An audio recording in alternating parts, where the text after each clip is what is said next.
Nous recevons la Fédération québécoise des municipalités, son président, M. Jacques Demers, avec ses collègues, M. Pierre Châteauvert et M. Pierre Mathieu. Euh, bienvenue au comité des travaux du comité consultatif sur la réalité policière. Je m'appelle Bernard Sévigny, je suis coordonnateur du comité et je vais présider la séance. Je vous présente rapidement les membres du comité que vous connaissez, Mme Marlene Jennings, Madame Nicole Gibault, Monsieur Alexandre Matte et Monsieur Louis Côté. Bonjour. Alors voilà, nous avons reçu au préalable évidemment votre mémoire que les membres ont lu avec beaucoup d'attention. Je vous rappelle les consignes. Il va y avoir une présentation d'une dizaine de minutes, mais au préalable, je vais vous permettre, Monsieur le Président, de présenter plus longuement vos collègues et vous-même. Après ça, il y aura une présentation de 10 minutes et je vais me permettre d'intervenir lorsqu'il va rester une minute là, pour que vous puissiez conclure. Et il y aura une période d'échange d'une vingtaine de minutes par la suite, histoire d'approfondir un certain nombre d'éléments, des dimensions qu'on trouve dans votre mémoire. La rencontre est enregistrée et si vous voulez prendre la parole, simplement activez, levez la main pour qu'on puisse gérer la dynamique de la rencontre avec plus d'efficacité. Alors, sans plus tarder, Monsieur le Président, je vous laisse la parole. C'est à vous. Parfait. Merci beaucoup, M. Sévigny. Merci à l'ensemble des membres du comité. D'abord, merci de nous recevoir dans un dossier aussi important, la sécurité publique, le service policier sur le territoire du Québec. Bien, on se trouve bien chanceux d'avoir la chance de pouvoir s'exprimer dans ce dossier-là, puis exprimer ce qu'on a entendu au niveau de nos membres en particulier. Je me présente d'abord, Jacques Demers, maire de Sainte-Catherine-d'Atlée, préfet de la MRC Manfred-Magog et président de la Fédération québécoise des municipalités. Aujourd'hui, je suis accompagné de Pierre Châteauvert, qui est le directeur des politiques au niveau de la Fédération, et de M. Pierre Mathieu. C'est notre consultant en réalité policière. Ça fait que ce côté-là, on avait besoin. Ce qu'on a choisi de faire, nous, c'est vraiment une consultation, un comité ad hoc. On a fait réellement une pyramide inversée où on est allé chercher sur le terrain, voir les gens, puis qu'est-ce qui se passe, puis voir leurs besoins. C'est ce qu'on vous présente à l'intérieur du mémoire que je vais demander à M. Châteauvert de présenter. La parole est à vous, M. Châteauvert. Là, on commence les 10 minutes. Vous avez 10 minutes pour se faire. D'accord, merci. Donc, bonjour à tous. Donc, le mémoire que nous présentons aujourd'hui est le fruit du travail de dizaines d'élus, vraiment des dizaines d'élus partout sur le territoire, à travers les instances de la FQM et, comme M. le Président le disait, un comité ad hoc sur la réalité policière au Québec créé dans le cadre de cette réflexion. Le mémoire établit d'abord la vision générale prônée par la FQM pour les services policiers au Québec, décrit ensuite les implications en termes de carte policière et de desserte policière pour finalement traiter de reddition de compte du niveau de service, des enjeux métropolitains et périurbains et du partage de coûts de la Sûreté du Québec. Le résultat est une vision portée par l'ensemble des territoires et donnant la perspective des municipalités du Québec pour la réalité policière future. La vision prônée par les municipalités est axée sur la communauté et orientée vers celle-ci. Elle met de l'avant, en outre, une présence accrue des policiers et des policières dans les communautés, dans les écoles, les parcs, les résidences personnes âgées, les bars et les lieux publics en général, de façon à établir et solidifier un lien de confiance avec le milieu. De cette façon, la prévention et le sentiment de sécurité en seront augmentés. À la base de cette vision, et pour en arriver à une présence efficace et un lien solide avec le milieu, la formation est essentielle. La FQM suggère que les policiers et les policières soient formés en suivant une approche communautaire et en portant une attention particulière aux caractéristiques des différents milieux, incluant les communautés autochtones. La diversité grandissante des cultures et des lieux de provenance des résidences de nos communautés doit aussi être prise en compte dans la formation des policières et des policiers. La formation et la sélection des policiers et policières, dont la préparation à intervenir auprès de clientèles vulnérables, sont cruciales pour inculquer dès le départ cette approche communautaire. Les événements malheureux du 31 octobre dernier à Québec et les interventions de différents acteurs qui ont suivi mettent en évidence la nécessité de mieux préparer les policières et les policiers. En ce qui concerne la carte et la desserte policière, la MRC est l'unité de base de l'Organisation des services de la Sûreté du Québec. Elle doit le rester et on doit cesser les réorganisations qui regroupent plusieurs territoires de MRC. L'organisation des services au niveau MRC permet une bonne coordination avec le milieu et une approche cohérente et intégrée sur le territoire. Le mouvement vers des centres de services durant les dernières années a occasionné une perte de contact du milieu et de ses représentants élus avec les services policiers. De plus, les services policiers semblent de moins en moins s'organiser en fonction de la réalité des milieux, autant en termes de priorité de desserte que de reddition de comptes. Il est impératif que la MRC demeure l'unité de base de l'organisation des services policiers au Québec. Ceci est un enjeu prioritaire pour la FQM. Toute réorganisation vers des services à l'échelle régionale doit cesser et des moyens efficaces doivent être trouvés pour revenir à une organisation à l'échelle de la MRC. De plus, les notions de saisonnalité, de faible densité de population et les problématiques émergentes propres à chaque saison et à chaque région sont autant d'angles à partir desquels incarner doit incarner l'approche communautaire. La présence des policiers et des policières doit être assurée en fonction de ces différents paramètres. Finalement, il ne saurait y avoir de lien avec la communauté sans reddition de comptes accrue aux représentants élus des communautés. Ces représentants doivent pouvoir véhiculer leurs préoccupations et leurs priorités à la SQ, à l'échelle de la MRC, et recevoir des comptes concernant celles-ci. Ils doivent en outre pouvoir s'attendre à un niveau de service constant et à une reddition de comptes associée. Il serait par ailleurs utile de revoir les exigences en termes de niveau de service pour les municipalités faisant partie d'ensemble métropolitain. Le monde municipal doit, à ce niveau-ci, on faisait référence à genre une municipalité comme McMasterville qui est obligée de conserver, qui est à la limite de la CMM et qui est obligée, étant donné qu'il est à niveau 2, d'avoir un service, en fait, pour les protections contre les émeutes. Donc, pour les gens se posaient des questions sur ce niveau-là, sur cette obligation-là qui est imposée à ces municipalités-là. Donc, je continue. Le monde municipal doit également obtenir un état de situation de l'évolution des coûts de la SQ pour ainsi contribuer à les baliser de façon à toujours garder une progression contrôlée de ces coûts. Le produit de travail de tous ces élus sera orienté de façon claire les travaux sur le futur de la réalité policière au Québec. Les municipalités du Québec sont les partenaires principaux de la Sûreté du Québec en ce qui a trait à l'organisation des services policiers. En ce sens, cet exercice de consultation constitue une occasion unique qui doit être saisie par le ministère de la Sécurité publique et par les municipalités pour articuler une vision commune, forte et porteuse pour l'avenir. Merci beaucoup. Bon, bien, merci beaucoup. Je pense que la table est mise pour la discussion, pour les échanges. Je regarde mes collègues. Est-ce que quelqu'un veut se lancer? Oui, M. Marthe, vous êtes le premier. La parole est à vous. Bon, bonjour. Je vais casser à Atlas pour en ce qui a trait à la Sûreté du Québec. Est-ce que dans les postes MRC, il y a un poste par MRC ou si à l'occasion, il peut y avoir plus qu'un poste de sûreté dans la même MRC? Ce que moi, j'en connais, je vais demander à notre expert de répondre, mais normalement, il y en a un par MRC. Il y a quelques MRC quand même qui a deux postes, plusieurs postes, là, mais globalement, normalement, c'est un par MRC. OK. Et ce que vous souhaitez, c'est que le centre de décision revienne à la MRC. Actuellement, si je comprends bien, il y a 2 ou 3 MRC où les décisions sont prises. Le territoire de référence doit être la MRC, effectivement, en termes de prise de décision, de planification des services. Oui. OK. Et peut-être en complément, M. Sévigny? Oui, allez-y.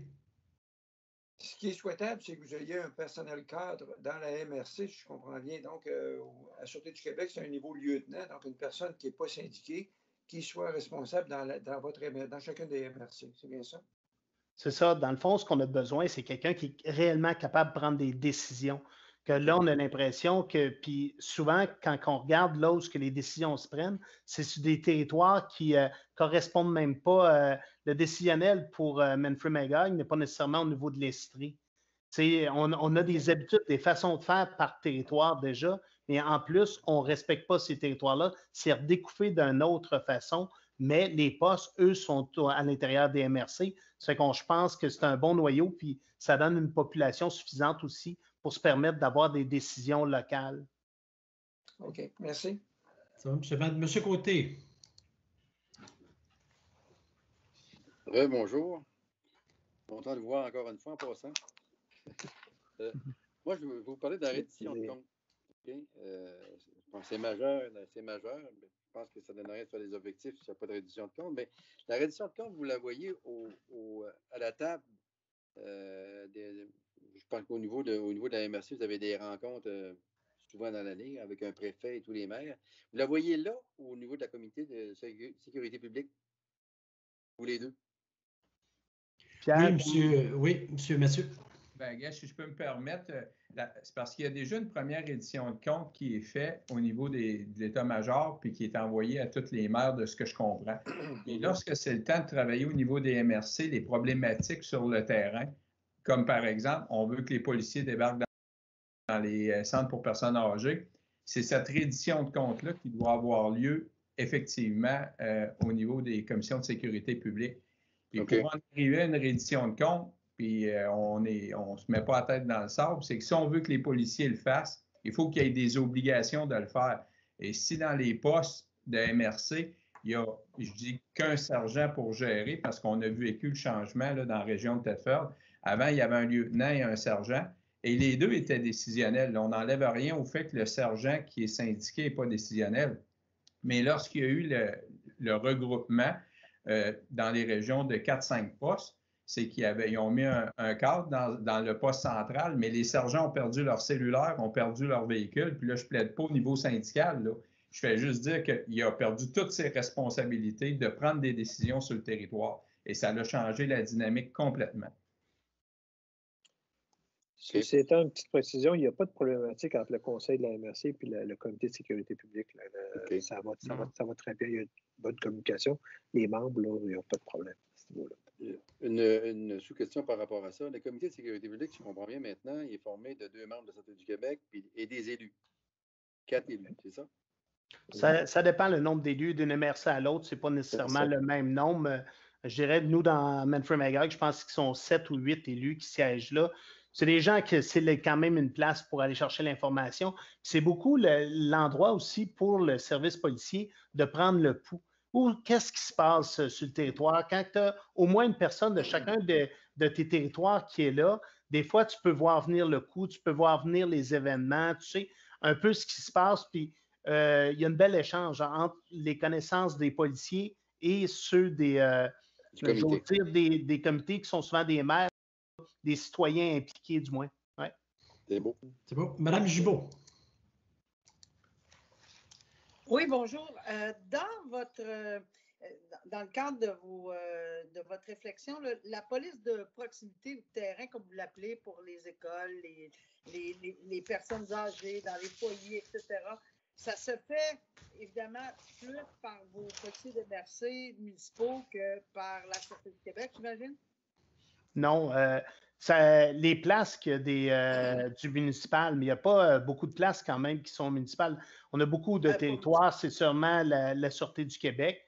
On a quelques exceptions, dont Sainte-Catherine-d'Athlée, mais c'est sûr que dans ces cas-là spécifiques, on pourrait en parler, mais c'est différent là. Oui, où est-ce que c'est le municipal qui se retrouve à la polyvalente, qui couvre quand même le territoire de l'ensemble, peu importe qu'ils viennent sur des territoires desservis par la Sûreté du Québec ou du municipal. Là, on ne fait pas de division dans ce sens-là, mais les endroits qui sont desservis particulièrement par la Sûreté du Québec voudraient aussi, sans nécessairement avoir un extra, choisir à quel endroit que les policiers puissent se trouver. Puis souvent, l'école, c'est un endroit qui devrait être plus présent. Là.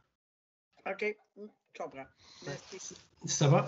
Moi, j'en ai une question. En lisant votre mémoire, on sent que l'approche communautaire doit prédominer et on doit amener la Sûreté du Québec à s'en préoccuper et à l'incarner, cette approche communautaire-là.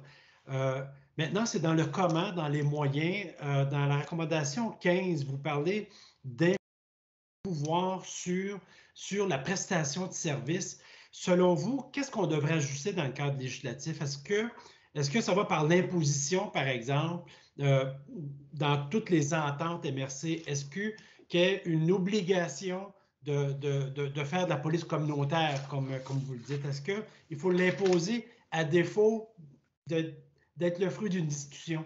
Alors, je vous envoie la question. Je vais vous commencer à répondre, les Pierre, puis après, j'irai. En fait, moi, je trouve que votre idée est excellente, que ce soit le fruit d'une discussion, puis que ça soit inscrit dans peut-être pas d'un plan, en fait, je ne sais pas comment on pourrait baptiser ce document-là, mais une approche où est-ce que, puis effectivement, que la planification stratégique, l'obligation de déposer, puis qui lie aussi la sûreté, les services de la sûreté, pas juste pour dire que ce soit des fins consultatives mais à ce niveau-là, qui lie les intervenants, les partenaires qui pourraient produire cette espèce de planification stratégique-là pour de présence communautaire des services de sécurité publique, en lien, comme on dit dans le document, l'importance des groupes communautaires, des gens de la santé, puis le bon nombre d'autres intervenants, parce qu'on a fait référence à la santé mentale beaucoup, et puis nouvelles problématiques de santé mentale sur le terrain, dans nos communautés. Donc, d'inclure ça dans un document de la base, je fais un peu le parallèle un peu avec le schéma d'aménagement, mais là, pour toute la question, donc, et comment articuler ça? Bon, évidemment, ça demanderait un peu plus de réflexion, mais je trouve que l'idée, effectivement, la démarche serait très intéressante et j'ai l'impression mobiliserait beaucoup les élus là-dedans. Beaucoup les élus. Peut-être juste une petite précision, parce que des fois, quand on parle d'approche communautaire ou les policiers communautaires, exemple, dans les écoles, ce qui a été discuté, c'était pas seulement d'avoir des policiers communautaires, parce que ça, je pense que la Sûreté du Québec ont leurs policiers communautaires qui vont dans les écoles ou les services de police municipale aussi. C'est que ça revienne à tous les policiers patrouilleurs de faire une approche communautaire. Et c'est ça qu'on a perdu avec le temps. Les plus vieux policiers ici, là, il y a moi puis il y en a deux aussi, ils se souviennent qu'à l'école, on nous montrait quand on allait quelque part parler des serrures, débarquer dans la rue avec les gens. Ça s'est perdu, ça. Ça s'est perdu complètement et c'est ça qu'il faut parce qu'on ne pourra pas envoyer des policiers communautaires pour en mettre très loin dans toutes les régions. Mais si le patrouilleur descend de son véhicule, jaser avec les jeunes d'une cour d'école ou peu importe le centre d'achat, dépendamment de la région, parce que c'est pour ça qu'on veut que ce soit adapté aux régions, il n'y a pas toutes les mêmes réalités. Fait que faire attention avec l'approche communautaire, oui, il y en a une, mais ce n'est pas nécessairement juste celle-là qui est souhaitée. On veut vraiment une présence des policiers patrouilleurs hors de leur véhicule pour parler avec les citoyens. Donc une notion transversale du communautaire, c'est ça que je comprends. Il y a ça, oui. Okay. Monsieur Matt, c'était vous. Dans la même lignée, est-ce que vous avez des statistiques sur le taux d'occupation des policiers de la Sûreté dans chacun des MRC? J'entends réponse aux plaintes et autres activités, mais les moments libres, c'est quoi? C'est 30 quelque chose comme ça qui est visé? J'ai déjà eu ces chiffres-là. Y a-t-il quelqu'un qui les détient? Là, je ne les ai pas, moi, les dernières années. Je ne les ai pas, non, désolé. Okay. Parce que les rencontres qu'on avait eues avec la Sûreté du Québec, c'est des gens, il y avait, je pense, toutes ces données-là, dont les temps d'attente, le nombre d'interventions et tout ça, là, est desservi, là, mais je ne l'ai pas, non. Okay. Parce que la disponibilité, ces chiffres-là vous permettraient de voir la disponibilité aussi pour débarquer dans les écoles et ailleurs. Oui. Je me permets peut-être juste une seconde, Alex. C'est souvent, puis ce qu'on a vécu, puis ce que j'ai vécu comme direction aussi, c'est qu'il y a eu une habitude de prise que les rapports sont faits informatiques, puis on rentre au poste écrire des rapports. Donc, si on prend le phénomène à la Sûreté du Québec, où ils sont très loin, souvent, quand ils vont prendre une plainte, ils vont venir écrire. Et là, il y a ça aussi au niveau communautaire. S'ils n'écrivent pas dans la région là où ils ont pris la plainte, ils ne sont pas vus et ils sont dans les postes. C'est une question de culture et d'habitude qui a changé beaucoup dans les dernières années. Et il faut ramener ça mettons, à la proximité, là, même si le mot proximité peut vouloir dire beaucoup de choses. Là. Et j'oserais ajouter à ça que, suite à la suggestion de M. Sévigny, que si des fois il y a une planification, c'est les priorités d'intervention, peut-être qu'on libérait d'autres temps sur certaines affaires pour aller plus sur les dimensions plus communautaires. Donc, des fois, c'est des questions de choix. Complément, M. Matt, oui. Si dans les comités de sécurité publique, vous pourriez parler de ces données-là, je pense que la Sûreté se sentirait davantage impliquée pour faire débarquer leurs policiers dans les écoles et ailleurs. Ça peut-être des données à traiter avec eux autres dans les réunions. Oui, c'est une très bonne suggestion, je pense, de ce côté-là. Puis ce qu'on veut rappeler ou ce qu'on entend de nos membres partout, l'approche communautaire, c'est de dire dans toutes les interventions, on pense que nos policiers, on pourrait les équiper encore mieux pour avoir cette approche-là, peu importe. Pas seulement que là, comme M. Mathieu disait, la fois qu'ils arrivent à l'école, là, mais peu importe dans l'intervention qu'ils ont, c'est une panoplie de choses qui devraient être faites dans leur approche, puis on ne le reproche pas, on veut les outiller mieux de ce côté-là. C'est vraiment en ce sens-là. Puis un des points peut-être qu'on parlera plus loin, c'est un peu pour ça que les petits corps policiers municipaux, avec ce qui se passe, puis avec le travail que vous êtes en train de faire, certains sont très inquiets. Ils ne veulent pas perdre ce côté-là.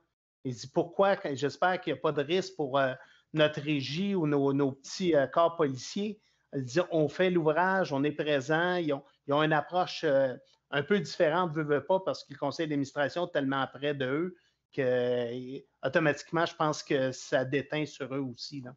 Oui, merci. Ça va, M. Mme Jennings. Merci. J'aimerais savoir, où voyez-vous la place des citoyens dans l'élaboration d'une approche communautaire sur leur terrain et la reddition de comptes? Parce qu'on sait qu'à l'extérieur du Québec, il y a des juridictions où les commissions ou comités de sécurité publique municipaux sont composés de seulement citoyens. Et c'est là où le chef de police doit faire des redditions de comptes. C'est là où la vision, les politiques doivent être approuvées, etc. Alors, où voyez-vous la place des citoyens québécois sur cette reddition de comptes et cette vision? Je pense que vous aviez intervenu la dernière fois un peu en ce sens-là, puis moi, en tout cas, ça m'a fait réfléchir. Puis je pense qu'il y a une disparité quand même au Québec là-dessus. Si vous parlez de Montréal, puis si vous parlez de la plupart des régions, c'est quand même différent. Quand on est dans une municipalité qui a 500, 800, des fois 300 de population, puis oui, tu as le titre de maire ou de conseiller municipal, puis tu es autour de la table, tu te vois beaucoup plus comme un citoyen impliqué que comme un politicien. Tu ne vis pas de ça. Ça fait que pour les gens d'être autour d'un comité, OK, est-ce qu'on a le titre de citoyen quand on est là, puis on n'est pas à la même place? Quand on parle d'une très grande ville, ça devient un poste permanent avec le salaire, ils vivent de ça. Les autres, on a tous d'autres emplois, on ne peut pas vivre de ça. Ça fait que c'est une implication qu'on a, puis j'ose dire qu'on se voit réellement comme des citoyens impliqués. Merci. Ça va, Mme Jennings? Monsieur Côté. Merci, c'est une réponse très claire. Merci. Moi, c'est plutôt un commentaire parce que quand vous avez parlé tantôt de débarquer de l'auto pour aller parler au monde, j'ai amené cet argument-là à quelqu'un il y a à peu près une semaine. Je me suis fait répondre. Il ne faut plus voir ça comme une voiture de police, c'est un bureau. Ouais. Avec tout l'équipement qu'ils ont là-dedans, ils font la rédaction. Ils sont stationnés à quelque part, ils sont en train de rédiger quelque chose en lien direct avec le bureau, tout ça fait automatiquement. Et c'est pour ça, il me disait que ce qui a changé beaucoup, le fait que ils sont moins portés à débarquer pour parler au monde, ils sont assis dans leur bureau en train de rédiger des rapports. Et c'est là, comment on fait pour briser ça? Je pense qu'il va falloir y réfléchir. Je vais vous dire, faire comme avec les enfants, couper l'Internet 10 minutes. Oui, enlever puis surtout que les jeunes aujourd'hui sont techno. On me disait ça, là, on me disait c'était un bureau, il faudrait que tu ailles essayer ça une bonne journée. Tout ce qu'il y a là-dedans sont en lien avec le monde, sont en lien avec leur bureau, sont en lien avec tout. Et il y a 40 ans, pour les plus vieux, on n'a même pas le droit d'avoir la radio dans l'auto. La radio, je parle de radio AM/FM. Hein, vous vous souvenez? Encore moins l'air climatisé. Fait qu'il fallait être moins confortable possible pour avoir le plus de goût de débarquer souvent possible. Mais aujourd'hui, c'est rendu un bureau mobile. Il va falloir réfléchir à ça. Moi, j'aurais une question sur le financement, parce qu'évidemment, c'est souvent le nerf de la guerre. La dernière mouture du règlement sur le paiement qui est à votre satisfaction, le 50-50. Mais vous savez très bien que là où il y a des corps policiers municipaux, on vous regarde en disant comment ça se fait qu'on paye en double. Vous connaissez la chanson, je pense. Est-ce que la façon, le modèle de financement est adéquat pour les membres de la FQM à ce moment-ci? C'est tellement une belle question, puis j'oserais dire que malheureusement, peut-être, on n'ose souvent pas d'avancer beaucoup. sais, quand on joue dans un échiquier, puis de la façon que ça fonctionne présentement, tu sais, quand on dit qu'on paye 50-50 avec le gouvernement, dans les faits, c'est pas ça du tout. Ça, c'est une moyenne provinciale de 50-50. Il y a des gens qui payent moins de 30 mais certains payent 80 de la facture, plus de 80, mais une ristourne qui les ramène à 80. Ça fait quand on fait une assemblée de 500 municipalités et tu as des gens qui voudraient être à 50, c'est qu'ils sont à 80 ou plus de 50.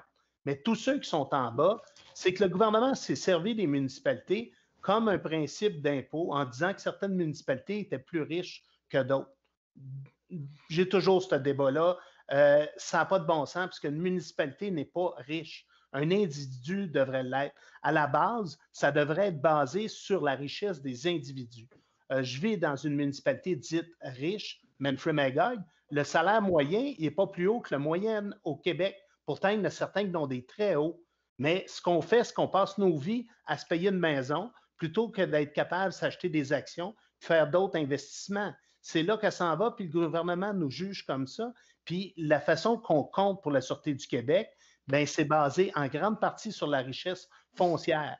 Ça fait qu'entre nous autres, on n'a pas de vraie position parce que c'est une chicane incroyable. Ce qu'on voudrait, c'est que tout le monde puisse, oui, être subventionné, comme les municipalités qui, de toute façon, ça serait quoi au moins leur donner la différence? T'sais, au moins le 20 qui ne paie pas devrait être minimalement retourné au corps municipal, au moins pour les niveaux 1.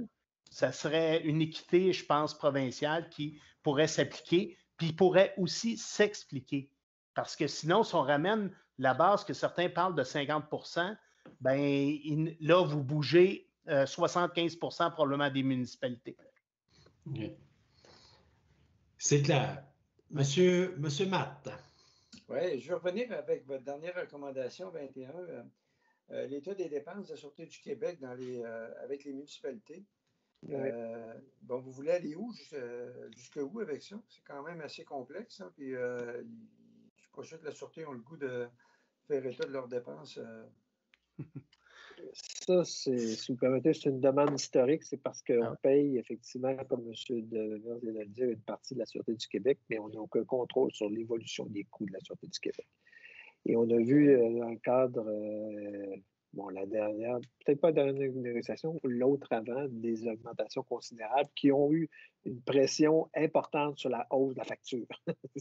Et c'est ce qu'on aimerait beaucoup, étant donné qu'on est des agents payeurs importants, sur nos services, on aimerait beaucoup être associés comme normalement il se doit. Mais donc, on n'a jamais répondu par la positive, mais on continue de le demander. Mais ce qui est complètement anormal, aucun des autres gouvernements accepterait de donner de l'argent sans reddition de compte.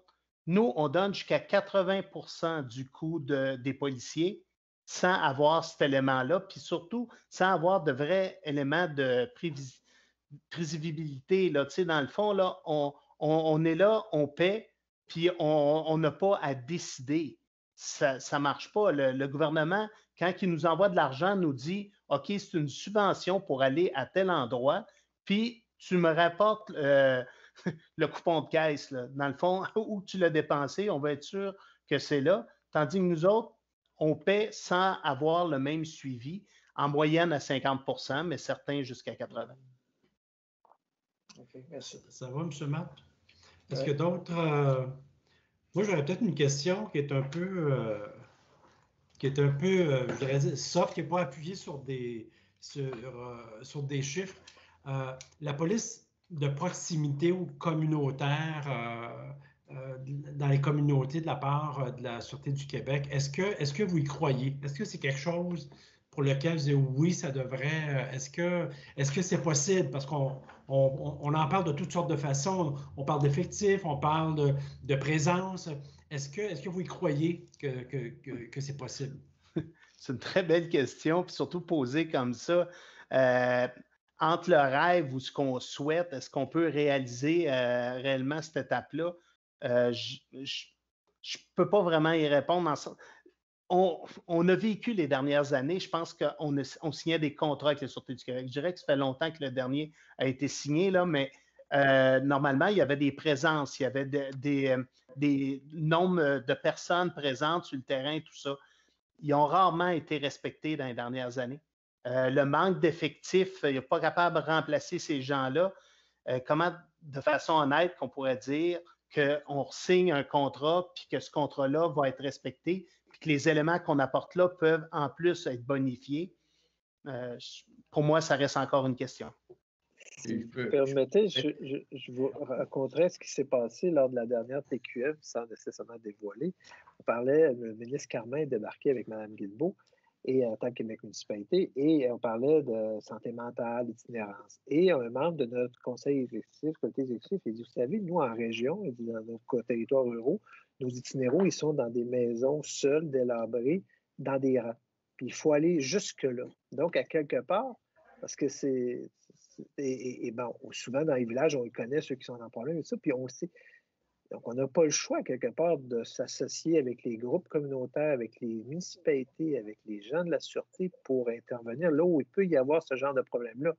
Et dans ce genre de situation-là, souvent, il y a des problèmes de violence, d'enfants maltraités. Et c'est tout ça qui est question. Mais comment aller chercher ces gens-là dans des territoires qui sont grands, peu peuplés, sur des rangs? On n'a pas le choix. La police ne peut pas faire tout seul. Donc, à quelque part, il faut dans les régions, je pense qu'il est plus question de synergie, de travail en commun, comme on disait tantôt, dans notre suggestion, de mettre ensemble, de cohéser ou de regrouper les forces sur le territoire pour pouvoir intervenir là où il faut qu'il y ait intervention. Oui, M. Mathieu, vous avez de quoi ajouter, allez-y.